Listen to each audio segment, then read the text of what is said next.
Hey, I'd like to welcome you to another episode of Mission Matters. My name is Adam Torres, and if you'd like to apply to be a guest on the show, just head on over to missionmatters.com and click on Be Our Guest to apply. All right, so today I have Yasir Ali on the line. He's founder of Polymer. Yasir, welcome to the show. Thank you. Thanks so much for having me. All right, Yasir. So a lot of business owners, entrepreneurs, and executives listen to this show, and they're always looking for tips and insight to things that are going to help them on their path as entrepreneurs and executives. And I'm excited to have you on the line. So we'll talk about data loss prevention and really the work that you're doing over at Polymer. But to get us kicked off, we'll start this episode the way that we start them all with our Mission Matters Minute. So, Yasir, we at Mission Matters, we amplify stories for entrepreneurs, executives, and experts. That's our mission. Yasir, what mission matters to you? Making it safe for users and companies to use cloud-hosted applications and prevent their employees from leaking company information outside of defined parameters. We are essentially trying to protect company-sensitive data, confidential data, because I ran into this issue from a prior life in finance. I used to be on Wall Street as a bond trader and ran a consulting business, and often would experience me sharing a file with someone who would in return share it with 10 other people. And my work was getting stolen or overly shared, shall we speak. Same thing would happen with my colleagues. And what I saw in the market in terms of solutions to protect against extensive sharing or theft of information within companies, especially for employees who were departing a company or switching jobs, is so prevalent that people don't even blink an eye. I need to take my work because I'm going to a new job from my last company. That led to this idea, which ultimately became Polymer Data Loss Prevention for SaaS. Wow, what a great story. I always love when somebody, they have a problem themselves or they have some type of opportunity area because they're trying to figure out how to solve something and then a company sprouts from it, and then you look back and you're like, obviously it's never a smooth path. As entrepreneurs, there's always ups and downs. I have to get clients, I have to get money, all these other things. But to see, like, when you look back, like you solved a problem and you were, a benefit to yourself, and then you can in turn maybe be a benefit to others and also help them along on their journey. So I think it's a great story. How did this idea of entrepreneurship or being an entrepreneur starting a company, like how did that come about? Like, have you always wanted to be an entrepreneur and start a company, or is this something, because you mentioned you're from Wall Street, like where did that come from?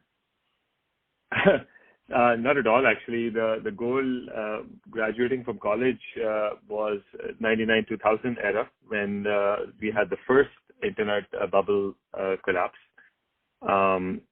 Everyone was shying away from startups, and my dream job was to be sitting on a trading desk. And started off at Bear Stearns as a computer science, as a developer, engineer, and kind of moved up the ranks to get into trading somehow. And was having a fantastic time until situations changed. Obviously, the goal I had set myself up was climbing up the ladder, becoming an MD and making X amount of money and having this kind of bankroll or this kind of life. But then the great financial crisis hit in 2008, where the whole trading paradigm, mortgage industry collapsed, and I wasn't a subprime mortgage trader. That ultimately led to a lot of soul searching in terms of, okay, the world has changed. My thinking of my career path is not true what it used to be even 6 months ago. This is in 2009. What do I do next? I have the opportunity to keep chasing a dream in a market which has completely changed forever, or I start over into something new. And that led to kind of going back into technology and starting a consulting business. And that's kind of where I started learning what real life looks like outside of the constraints of an Excel sheet or a Bloomberg terminal.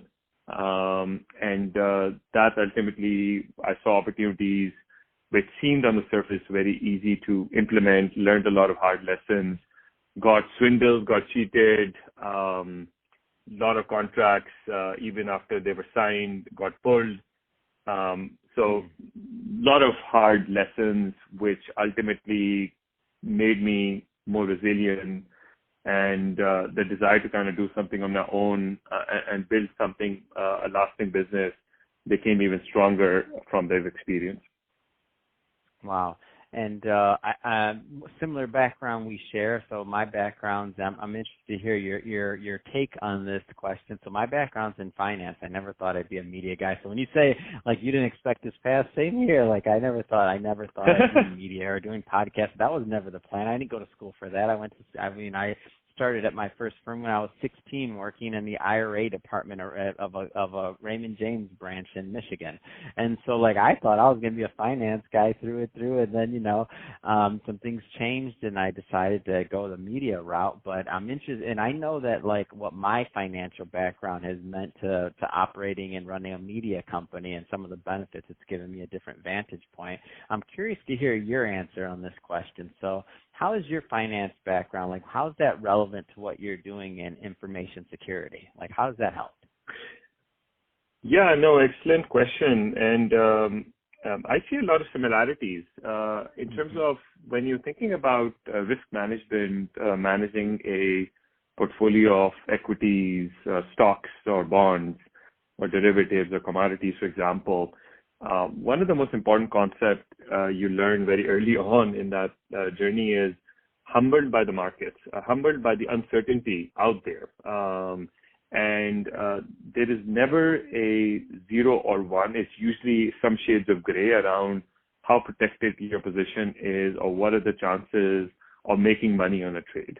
The similar analogy can be applied to information security, where the world might look at security protection as I'm fully secure or I'm not. And that's how a lot of information security buying process currently even looks like, in terms of looking at, yes, I'm protected or I'm not protected. However, in reality, companies do get breached. There are ransomwares. Employees are basically getting swindled out of their credentials or being kind of paid money to leak out secrets out of a company to external organizations. All the time we hear it. And so there is a lot of uncertainty, which is not different than what you see on a day-to-day in a stock market. Some event happening in Ukraine could wipe down your position by 90% in a day. Same thing is true for information security. So you're working with a lot of uncertainty from external factors and your internal teams or internal factors also. And creating resiliency or reducing the blast radius if something does go wrong. I own a position of, let's say, Google, but on the other side, I am hedging it with, for example, a Microsoft position. If one tech company goes down, the other one, that other position heads could maybe go up in value to reduce some of the exposure from being long a position. And that similar thing can be applied in information security also, that if one point of control fails, can my overall system be protected? And that's kind of a biggest lesson which I learned in terms of building this information security product at Polymer. What are some of the, and that's great. Thank you for the background on that. And I see it. And like once, and as I was preparing for this interview, like I get it, and I see how everything translates. But I'm curious to hear, in your research when you were out there, and this isn't to pick on other companies or on other things. Obviously, we know people try to do good work, but there was obviously, as you mentioned when we started this interview, that you found the market kind of lacking in what you were looking for. What are some of the current shortcomings, if you will, of like current data loss prevention platforms? And again, we don't have to pick on any one specific, but I just mean in general, what were some of the shortcomings that led you to this? Yeah, I mean, all of this is obviously backward looking. So Yeah, it of might course, of come course. out as very smooth, but there is a lot of jagged edges and a lot of lost opportunities As and every experiments we ran. entrepreneur experience, as every Correct. entrepreneur experiences. So you're in good company. Go ahead. Okay, got it.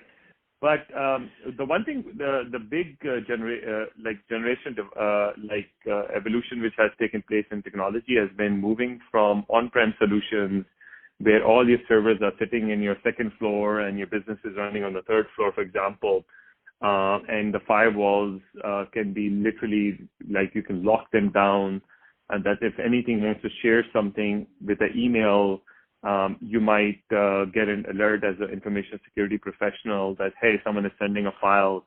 Are you okay with this or not? So that worked great in a very closed environment where everything was under your purview, or your systems, your processes, your hardware also. But when the last 5 years, we saw this big jump into the cloud and virtual workloads over Amazon or Google or other cloud providers, and the adoption of products like SaaS, so software as a service, where you're running your Microsoft Excel on O365, for example, not necessarily on a desktop install of Microsoft Excel, or doing a chat on Teams, for example, or Slack or Google Drive. So the patterns of how work is being done has also evolved, and what existing providers of data loss prevention software have not caught up to, the processes around how employees are sharing information or talking to each other, collaborating on a document.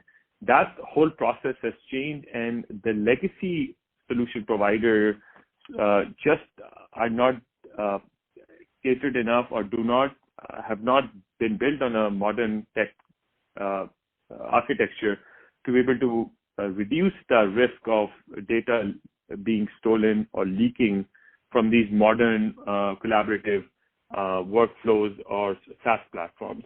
And that's kind of just by virtue of starting this business with a modern tech stack and understanding kind of how work is being done from the ground up, building a platform to cater to that use cases allows us the luxury to really solve that problem with fresh pair of eyes. What are the types of businesses that you find get the most value out of working with you and your team and the platform? Is this an enterprise solution, middle market? Can small benefits or small businesses, are they part of this? Like who's typically a good fit? Usually the very large enterprises and mid-sized businesses. And mid-sized businesses, it could be a small business also up to 100 employees. Mm-hmm. Generally, wherever you have people in the current environment, because of remote work, because of a lot of turnover in your workforce also, even 50% operation, we have customers as little as 10 people companies and as large as 35,000 employee companies. Mm. So it traverses the gamut of company sizes. In terms of industries, we find that any organization which is B2C or dealing with customer data usually has some skin in the game to protect that customer data, or at least have some pair of eyes or a big brother watching over their data, so at least employees know that there is some sort of a guardrails around how they're using these systems. Usually benefit the most from our solution. That's awesome. Yasir, first off, it's been great having you on the show and kind of getting a peek behind the scenes of what you do, and also your entrepreneurial journey and how you've decided to, go out there and make a difference in the world. If somebody's listening to this and they want to learn more, or they want to connect with you and your team to learn more about the solution, what's the best way for them to do that? Easiest way would be on our website, polymerhq.io, or you can drop me a line.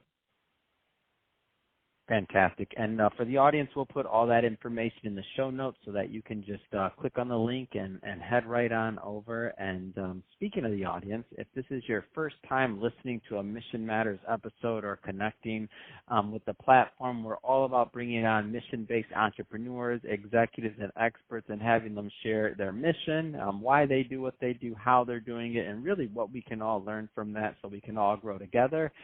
If that's the type of content that sounds interesting or fun or exciting to you, we welcome you. Hit that subscribe button. We have many more mission-based individuals coming up on the line, and we don't want you to miss a thing. Yasir, really, it's been a pleasure. Thanks again for coming on the show. Thanks so much for having me, Adam. This was a lot of fun.